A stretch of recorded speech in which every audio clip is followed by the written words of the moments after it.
Día 6 del 2020. Pregunta. ¿El 20 de junio del 2020 se abre un portal? Respuesta. El 20 es un portal completo, espacio-tiempo, todos los términos posibles y sus variables. El que nosotros utilizaremos es el del tiempo, pues tenemos que entrar en el tiempo. Sin llegar a formular la pregunta, anticipan la siguiente respuesta. No somos todas las fuerzas del dragón, solo un porcentaje pequeño, lo que para vosotros sería un escuadrón entrenado para una misión, teniendo presencia en vuestro tiempo. Pregunta. ¿La presencia será física? ¿Podemos esperar tener contacto físico? Respuesta. Si es necesario, sí. Pero con probabilidad la necesidad de que os deis cuenta de ello no existirá. Decimos, si es necesario para nuestra misión, tendremos contacto físico. No necesitamos presentarnos para alcanzar el objetivo. Pregunta. ¿Necesitamos nosotros conocer vuestro objetivo? Respuesta. Así es. Pregunta. ¿Podéis informarnos? Respuesta. No es nuestra misión informar. Debemos conseguirlo. Día 20 del 6 del 2020. A las 12:37 llega este mensaje. La columna está dañada. El hilo conductor que sostiene tiene una falla en mitad, un hueco. Continuamos con las preguntas para in situ. Pregunta. ¿Podemos concluir que estamos ante un portal dimensional más que una base alemana o quizás ambas cosas? Respuesta. O quizás ninguna en ese cónclave concreto. El portal que se intuye está desplazado en lateral diagonal derecha unos grados y la base ocultada, tapiada sin actividad. Pregunta. Dando por válido que estamos ante un portal, ¿qué tiene de particular y especial? Pues por ejemplo en Yemen hay otro. Respuesta. Tienen distinto propósito y su propósito está compartido por otros puntos en el planeta, pero no por Yemen.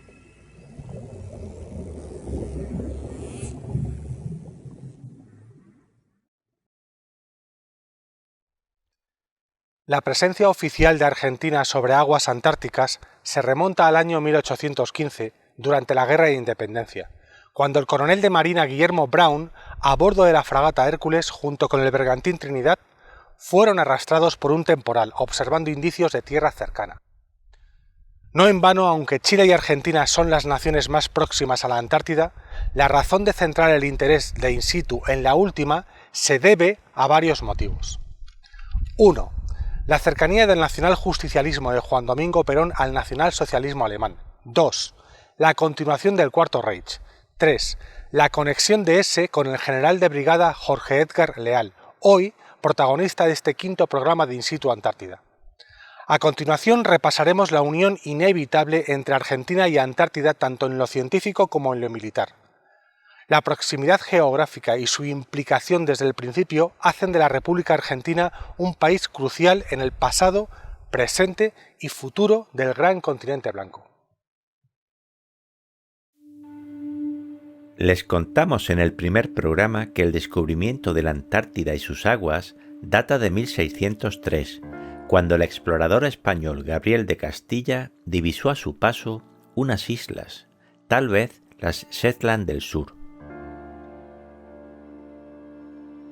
En décadas y siglos posteriores vendrían nuevas tomas de contacto con exploradores, atraídos por historias y leyendas como fuera el famoso mapa del almirante otomano Piri Reis, que en 1511 describiera cómo era la costa antártica 4000 años antes de quedar sepultada bajo una espesa capa de hielo.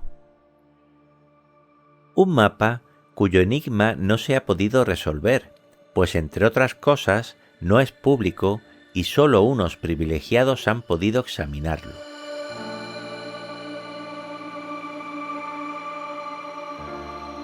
En 1879 se crea el Instituto Geográfico Argentino, que posteriormente expondría a la Antártida como una prioridad de la exploración argentina.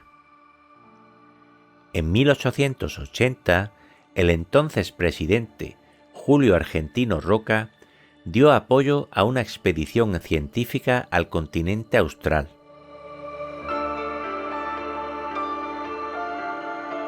El 10 de octubre de 1900 se decidió la participación en la Expedición Antártica Internacional, donde se encomendó el establecimiento de un observatorio magnético y meteorológico en la isla de los Estados. A mediados de noviembre de 1901 comenzó la instalación del faro.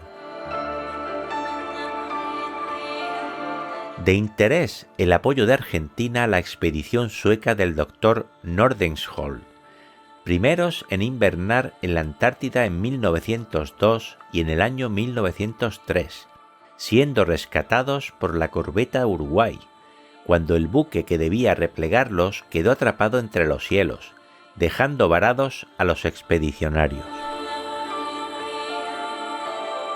Un 22 de febrero de 1904, la Argentina comenzó a habitar el continente antártico al comprar una pequeña estación meteorológica del escocés Bruce, en las Islas Laurie de Orcadas del Sur.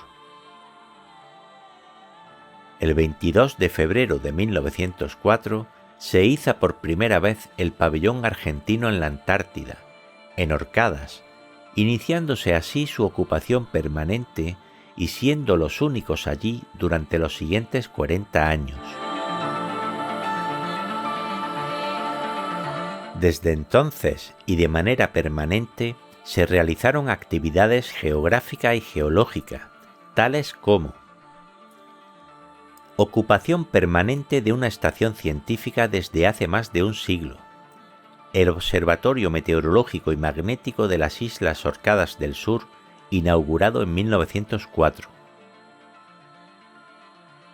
Instalación y mantenimiento, previo a la firma del Tratado Antártico, de otras bases permanentes y temporarias en la península antártica e islas adyacentes.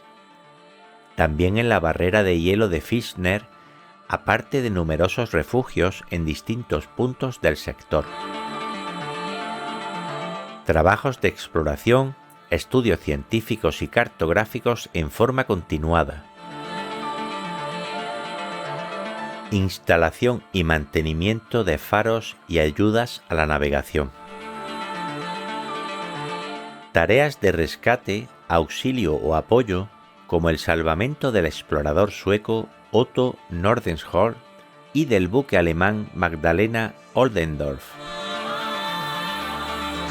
Presencia argentina en tierra, mar y aire en todo el sector, inclusive el mismo Polo Sur, alcanzado en 3 oportunidades por aviones navales y de la Fuerza Aérea y por las expediciones terrestres del Ejército.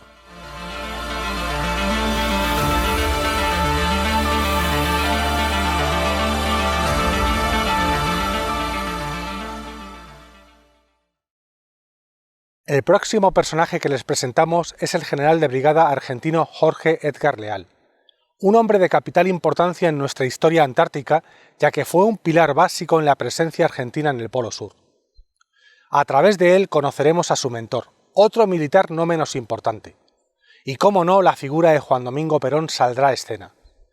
Pondremos la atención en el histórico año 1943, con un giro tremendo de los acontecimientos de la Segunda Guerra Mundial, y un cambio de perspectiva total por parte de Hitler que conecta absolutamente con la Antártida. Y por último, atentos a los datos que les vamos a dar acerca de la entrada de nacionalsocialistas a Argentina en aquellos tiempos convulsos. ¿Se atreven a seguir con nosotros? ¡Adelante pues! Uno de los trabajos de este programa de In Situ fue investigar qué relación existió entre ese y el personaje protagonista de este quinto programa de In Situ. Un mito de la carrera argentina en la Antártida en el siglo XX. Jorge Edgar Leal. Militar argentino y retirado con el grado de general de brigada, Edgar Leal fue jefe de la base antártica de San Martín en 1951. También fundador de la base antártica Esperanza en 1952. Jefe de la base General Belgrano en 1957 y destacable jefe de la Operación 90 o primera expedición terrestre argentina al Polo Sur.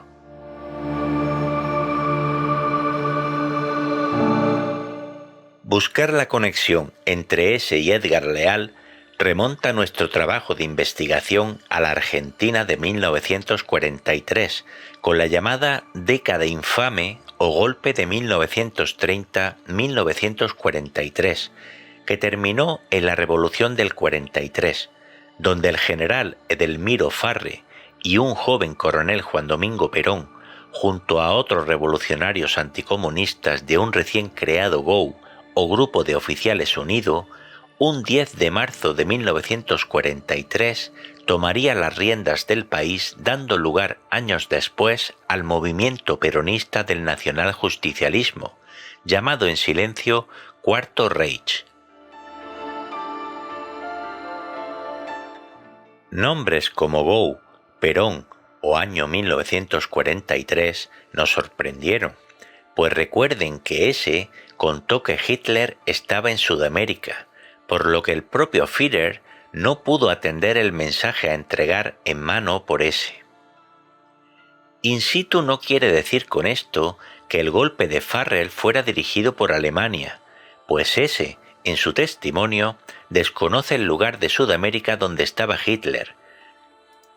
Pero lo que sí es cierto es que 1943 fue un punto de inflexión en la guerra mundial y un momento clave para que el movimiento nacionalsocialista diseñara un plan de supervivencia para renacer en el futuro, oculto en un bastión inexpugnable que necesitaría en su comienzo del apoyo de una red de países como Suiza, Italia, Vaticano, España, Argentina, Chile, Uruguay, Perú, Bolivia, Venezuela o Brasil, pues no en vano, el 31 de enero de 1943, tras la rendición de von Paulus en Stalingrado, el desastre en la URSS dio un giro de timón a una guerra que Alemania tenía ganada.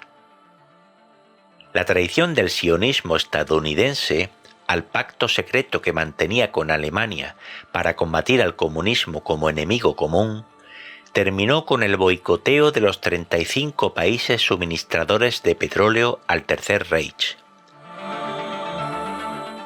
Ahí fue donde Hitler entendió que la guerra estaba perdida y solo le quedaba ganar tiempo para reconstruir desde otro lugar el movimiento nacionalsocialista, como energía de tercera posición a la energía de opuestos.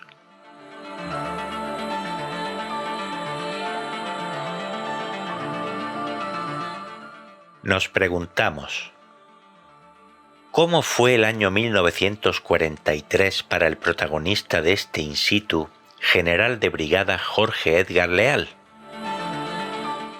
Edgar Leal salió de la Academia Militar con el grado de teniente.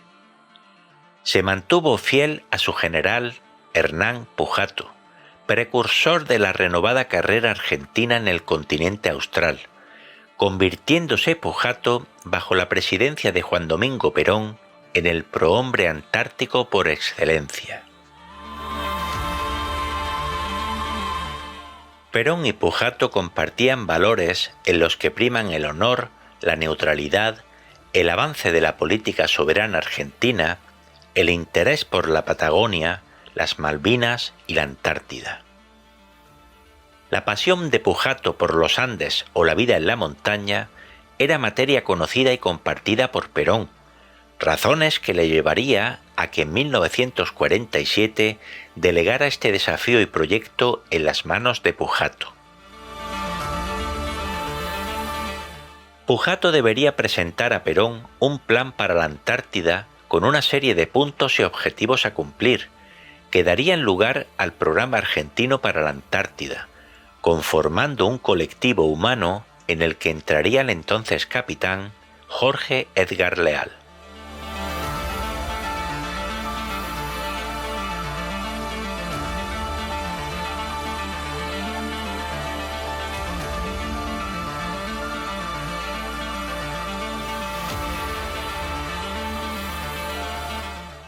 En la entrevista del 24 de marzo de 2008, publicada en antárticos.blogspot.com, le preguntaron a Edgar Leal: ¿qué recuerdo tiene del general Pujato? Por mi general yo tengo una especie de devoción. Yo era capitán cuando me seleccionó para ir a la Antártida. Fue un hombre extraordinario. Primero exigente consigo mismo y luego con los demás. También le decían el loco Pujato. Interesó a Perón para que el ejército estuviera en la Antártida. Hasta 1950, en que funda la base San Martín, la presencia la tenía la Marina.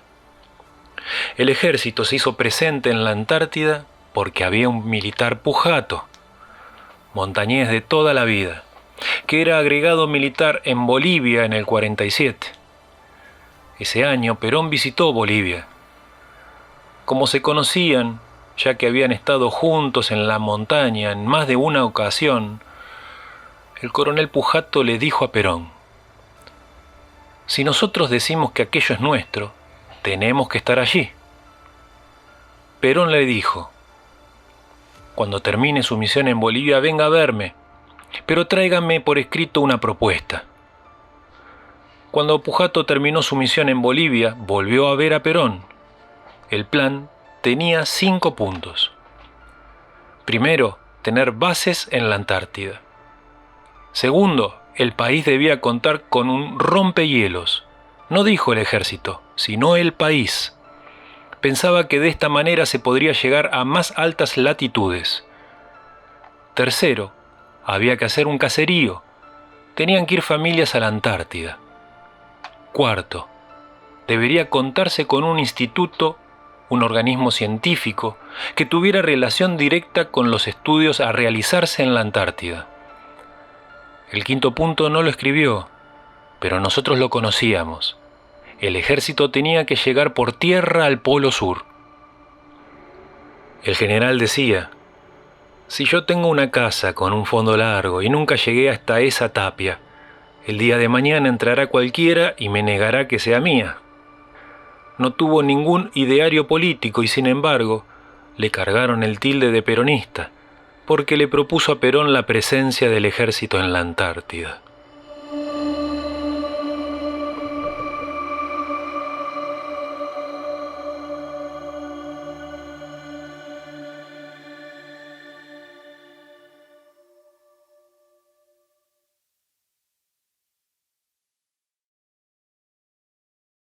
Perón explotaría su potencial de líder como militar y político en estos años del golpe de la llamada década infame del año 1930. Ambas capacidades le llevarían en 1946 a ostentar la presidencia, pues con el golpe de 1943 aprendería a moverse tras las bambalinas y los entresijos que dan lugar a multitud de contactos y alianzas ocultas entre las energías de opuestos y esta llamada tercera posición. Perón ostentó el cargo de secretario del gobierno de 1943 de Farrell, estableciendo relaciones y reuniones en la Casa Rosada. Estas reuniones se dieron con jerarcas nacionalsocialistas argentinos y también con miembros de las SS alemanas, como puede ser el caso de Ricardo Walter Darré. Darré fue un nacionalsocialista, curiosamente nacido en Buenos Aires, y llegaría a ostentar en el año 1933 y hasta el año 1942, atención, el cargo de Führerminister de Alimentación y Agricultura para el Tercer Reich. Se dice que Walter Darré fue un político innovador y además promovió políticas cuyas bases ecologistas son en el día de hoy propias del Partido Verde de la Alemania de Merkel. Otra de las piezas clave confirmadas por ese fue la de Rodolfo.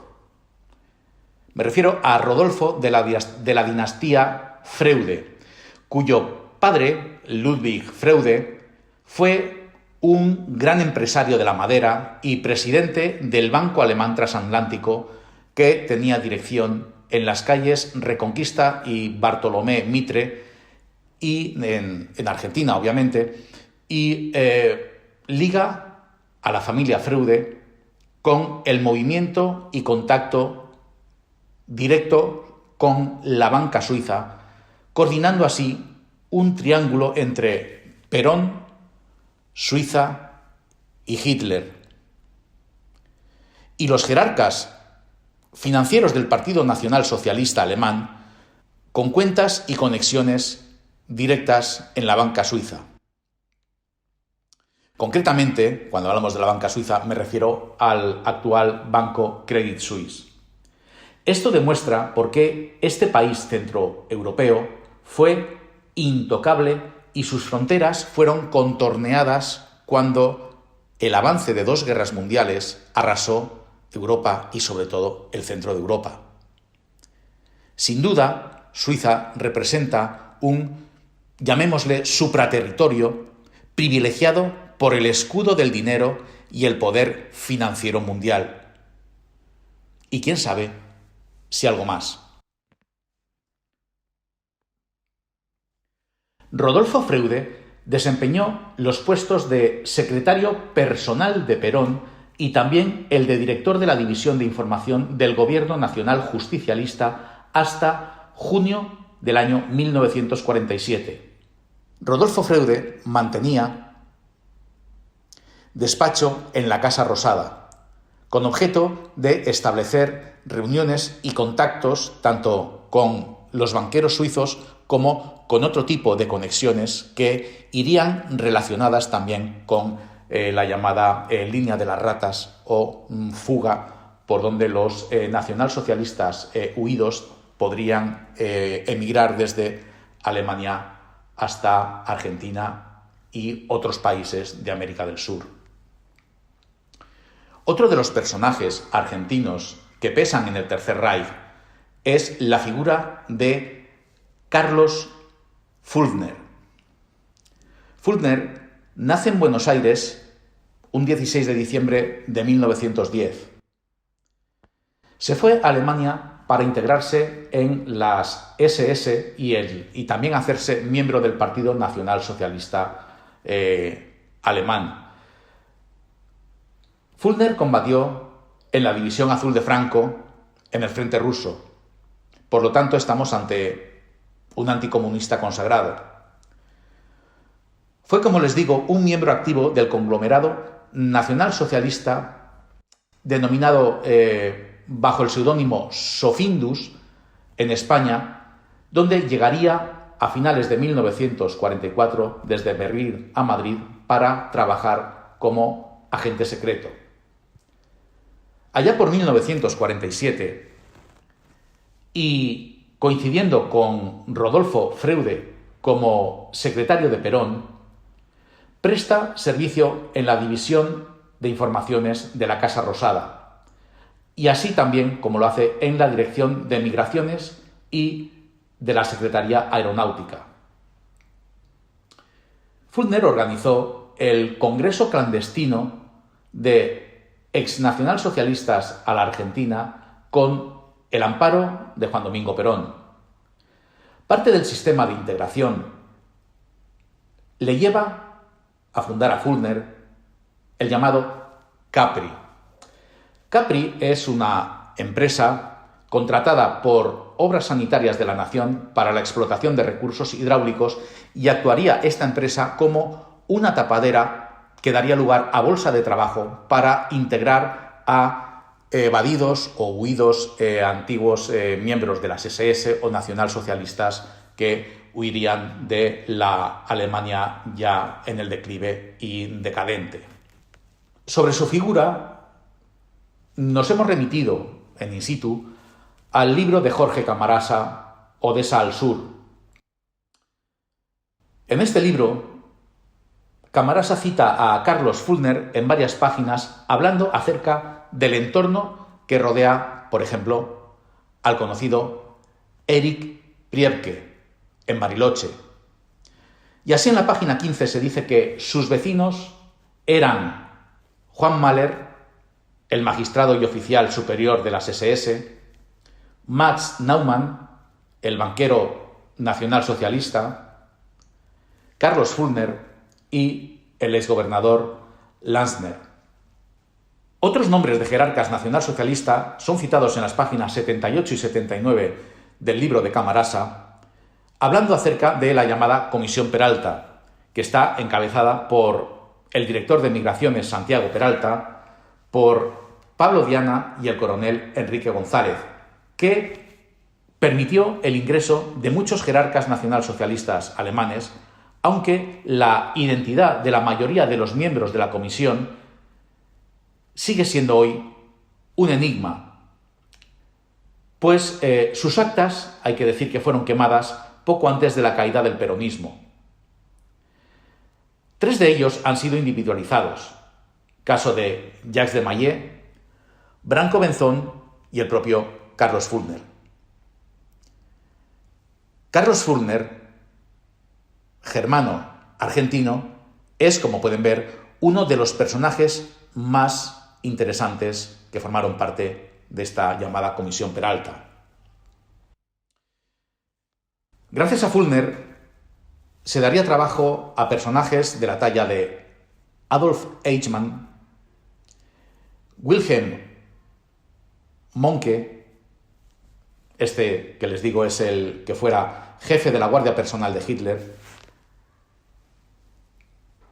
Todo ello gracias a esta gran empresa, Capri, que queda vinculada al gobierno peronista y, a su vez, al llamado Fulner Bank, con oficinas centrales en la avenida de Córdoba 374, pues dentro del plan de Carlos Fulner, aparte de integrarse en la Comisión Peralta, para recibir a los llamados criminales de guerra, engrosando así un interesante prontuario que estaría en manos de este banquero, agente de la inteligencia peronista creada por Rodolfo, o también como le llamaban, Rudi Freude, miembro, por cierto, también conspicuo de la Comisión Peralta. Fulner, como les digo, fue contratista del Estado y esto le dio y le abrió una excelente cobertura para la vía de huida de alemanes considerados por los vencedores como, les he dicho, criminales de guerra. Prosiguiendo en el libro de Camarasa, Odessa al Sur, en la página 232 menciona precisamente que en Capri, la empresa de Carlos Fulner operaba también en Tucumán, encontrando así empleo y refugio a personajes como les he citado antes, Adolf Eichmann, Wilhelm Mohnke, Augusto Siebrecht. Siebrecht, quiero decirles que fue un nacionalsocialista expulsado de Chile.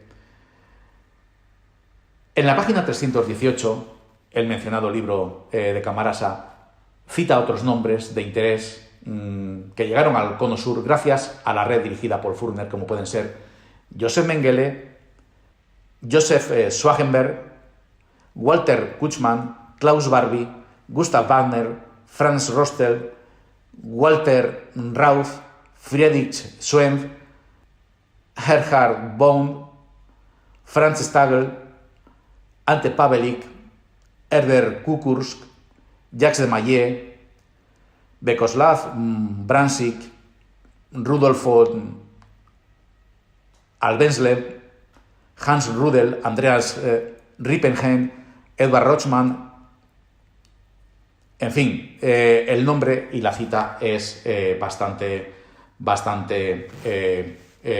grande y terminaría citándole la cita de todo este prontuario con el jefe de los comandos alemanes, el liberador de Mussolini en su momento, como podía ser Otto Skorzeny. A continuación les presentamos la Operación 90 implementada por la República Argentina en su proyecto de conquista del Polo Sur, y la relación entre ese y Edgar Leal.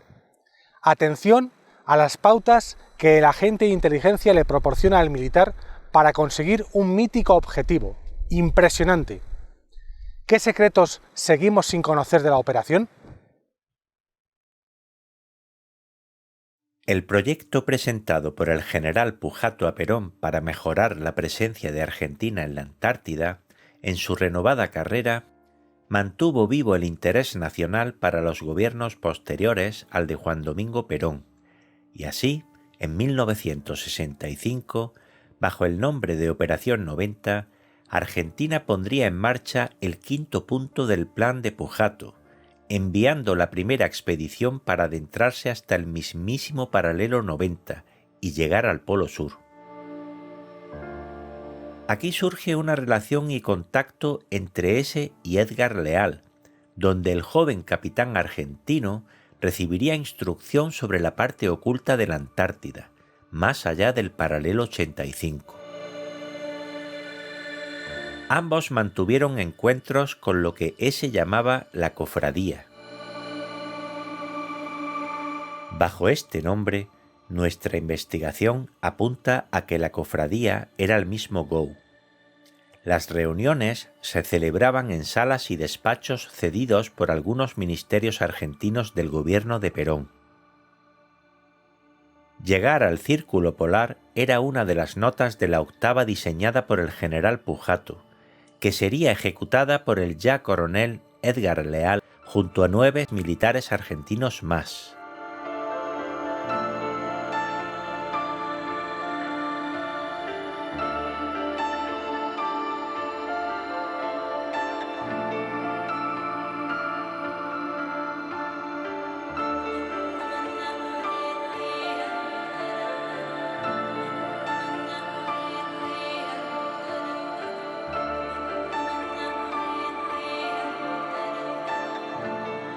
Así, en marzo de 1965, partía desde Base Belgrano el contingente argentino con destino al Polo Sur y hacia el descubrimiento de montañas y cordilleras jamás vistas por el ser humano. El grupo compuesto quedó conformado por 10 militares, vehículos de motor a base de orugas, así como perros y trineos. La expedición quedó equipada para poder alcanzar el Polo Sur y el paralelo 90. En las reuniones mantenidas con ese, el doble agente dio claras las pautas para que una vez alcanzado el paralelo 90 se pudiera proseguir hacia el interior de la Tierra por kilómetros de grutas que discurren bajo tierra hasta llegar a la base de Mo, habitada por alemanes dispuestos a hacer un nuevo universo, continuación del floreciente Tercer Reich de los años 1933 a 1939. Ese le explicó que la base de Mu se construyó sobre los restos de Agartha, la mítica ciudad de leyenda anterior a la humanidad posadámica y misterio de civilizaciones pasadas y avanzadas. Como les adelantamos en el programa 2, Edgar Leal, en el avance de la expedición hasta alcanzar los 2.980 kilómetros en el interior, encontró inclemencias climáticas y fuertes vientos, junto con temperaturas por debajo de 40 grados centígrados bajo cero, más la anécdota del objeto cilíndrico de material desconocido, acuñado con el águila y la esvástica nacionalsocialista. A modo de recordatorio, ese cilindro que dejaron guardado para su recogida de vuelta desapareció. La Operación 90 se culminó con éxito bajo penurias en el trayecto, que terminaría un 15 de diciembre con el emotivo izado de la bandera de Argentina ondeando sobre el Polo Sur.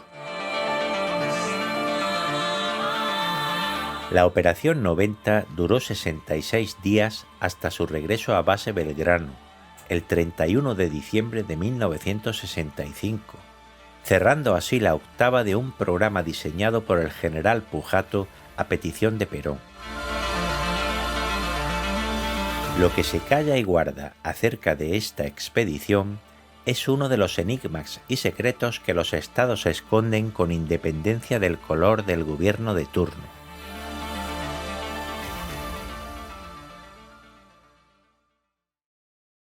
En aquel entonces fueron como pudieron, con fuerza. Todo se puede, como decía, está en vigor hoy en día. Todo se puede, pero todo se puede cuando se hace por la patria, no por uno. Y el tío Pérez, el general Leal, y con su grupo, fueron porque estaban haciendo patria. Cada paso que daban era la muerte o la vida, pero seguían. Todos eran 3.000 kilómetros en Antártida. Es fácil decirlo acá, teniendo una muy cojada. ¿Saben lo que es andar 3.000 kilómetros en Antártida? Es un desierto helado, con fuertes vientos, que no se sabe lo que pasa más adelante. Es una historia memorable.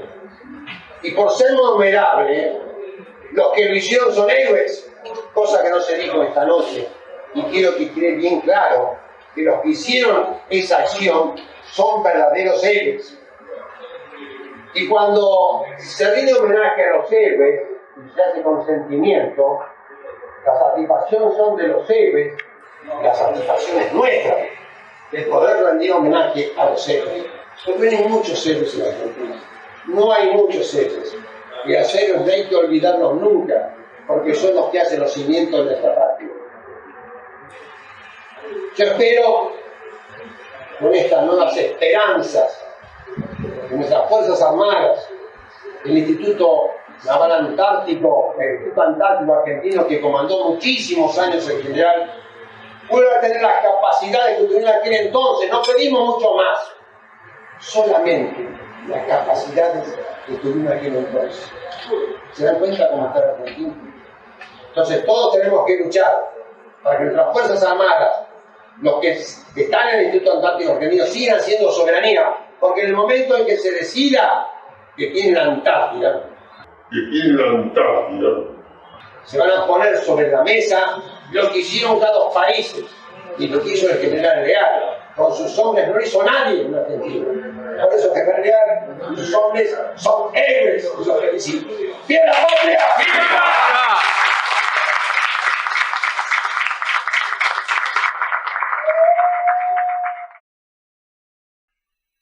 Finalmente nos preguntamos si el reino de Agartha es un mito o una realidad. Para In situ todo indica que es algo real manifestado en la materia, y sus connotaciones para la historia del planeta y sus humanidades son de profundo calado existencial y consciencial. Comenzamos a entender que la avidez geopolítica de las naciones hacia la Antártida tiene un añadido, y es la base de Mu, la existencia de Agartha, el mundo intraterreno, otras inteligencias y el necesario equilibrio de nuestro sistema solar para el bien de nuestra maravillosa galaxia. Cada uno de ustedes, como habitantes de este planeta azul y miembros de esta humanidad, son también protagonistas de esta fascinante historia. El mito de Agartha, que hoy DDLA en In situ destruye como tal, afirmando que es real, queda sujeto al esoterismo y al mundo intraterreno sobre el que escritores como Baldwin Layton, Julio Verne, Elena Blavatsky o Amado Giannini escribieron. El propio Edmund Halley también escribió su teoría en 1692 acerca de la Tierra hueca, postulando sobre una estructura de 3 conos concéntricos con un centro fundido de lava, que da lugar a un sol interior. Físicos como Newton, Kepler o Boyle apoyaban esta teoría.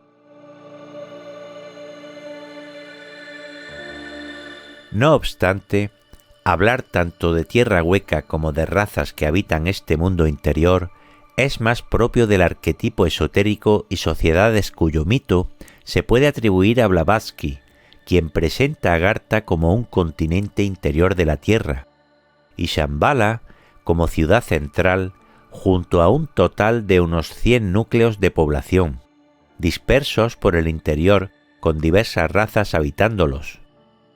Blavatsky habla en sus escritos de una entrada al mundo intraterreno ubicada en el desierto del Gobi. In situ no puede más que especular más allá de la información recibida por ese, y la documentación investigada que ofrece las dudas lógicas del sentido común, lindando con el límite de la fantasía. Dudas y fantasías son disyuntivas que obligan a discernir entre ilusión e imaginación, producto de sujetos con una esfera de conciencia lo suficientemente amplia, capaz de abarcar hipótesis increíbles para el profano, razonables para el iniciado y probables para el maestro. Vivir en un mundo dual donde existen el bien y el mal, luz y oscuridad, ángeles y demonios, Wotan y Baphomet, conciencia e inconsciencia, etc., da cabida a que exista otra terna de humanidades que evolucionan habitando en la parte externa del planeta con los medios que éste ofrece, y su opuesta, que evoluciona con los medios que ofrece el interior del planeta. Una cinta de Moebius con su borde interno y externo necesario para el equilibrio de humanidad, que es ignorado y resulta absurdo para la inconsciencia, que en su mayoría existe en el lado externo. Sabemos que por respeto al libre albedrío, el sistema impuesto y aceptado por la humanidad inconsciente, burguesa y acomodada del exterior, hace que los intraterrenos desde la conciencia se infiltren entre nosotros tratando de evitar la destrucción del planeta, como sucediera con Maldek, pues nos consta que hasta la Antártida llega la tunelada cordillera de los Andes, que puntualmente esconde portales de salto como el de la Cueva de los Tallos, en Ecuador, donde János Moritz mantuvo contacto y relación con sus vigilantes, logrando el acceso al interior del portal y pisar otra realidad, donde la Tierra es punto de paso de otras razas y viajeros del espacio y tiempo, que hacen aquí escala en tránsito. Lo que in situ está desvelando es la antesala que refrendan pequeñas noticias que sacan tímidamente a la luz, artículos como el de Steve Ben-Nun, publicado en el portal judío Israel News el pasado 30 de noviembre de 2020, donde el investigador expone una teoría interpretativa del libro de Enoch, donde nos descubre que los ángeles caídos mantienen su cárcel en la Antártida, cuestión que el secretismo de los gobiernos que allí operan, así como las fallidas operaciones High Jump o Deep Freeze, invitan a pensar que existen poderosas razones por las que este continente sea respetado por gobiernos cabalistas depredadores, que se mantienen como una manada de lobos, esperando el momento de acechar a la presa. Este es, pues, uno de los puntos que detrás de lo aparente e in situ quiere desvelar, pese al sigilo y discreción con que se envuelve a todo aquello que rodea a la Antártida. Pero lo importante no es saber que Agartha se encuentra actualmente, existe, sobre unas ruinas que bajo el hielo no son muy diferentes a las que podemos ver en la antigua Grecia o Roma. La importancia de lo que les estamos desvelando está que de reconocerse y hacerlo público, la sinarquía mundial y la historia de la humanidad que nos presentan y enseñan como oficial sería falsa.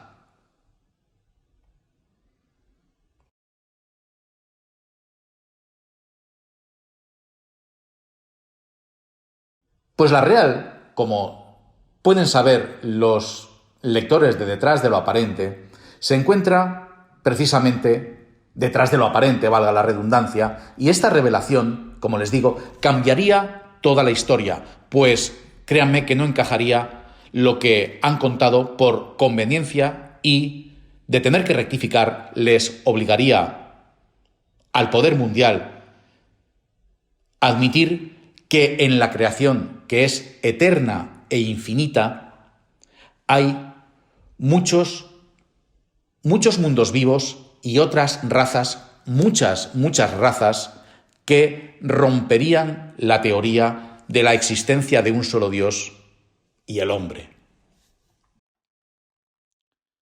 Lo segundo en importancia,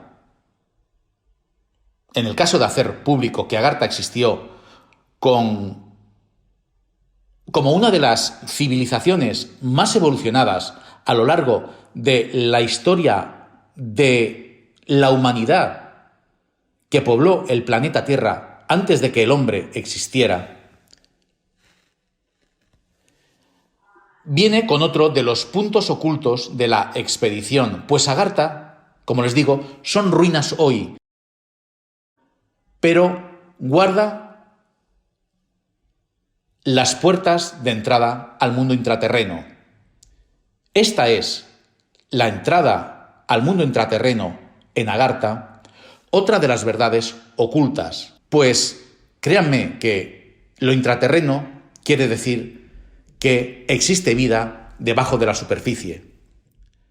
Hay otro tipo de razas conscientes, les puedo asegurar que más evolucionadas que el hombre que puebla la superficie, y existen en ciudades interinas y que solo unos pocos elegidos de la superficie la conocen, y de esos elegidos, solo unos escogidos son los que mantienen contacto directo con razas o una raza intraterrena mucho más avanzada y evolucionada que se han adaptado y viven en ciudades interinas donde existe un clima cálido que es adaptable para que se puedan desarrollar sus condiciones de vida.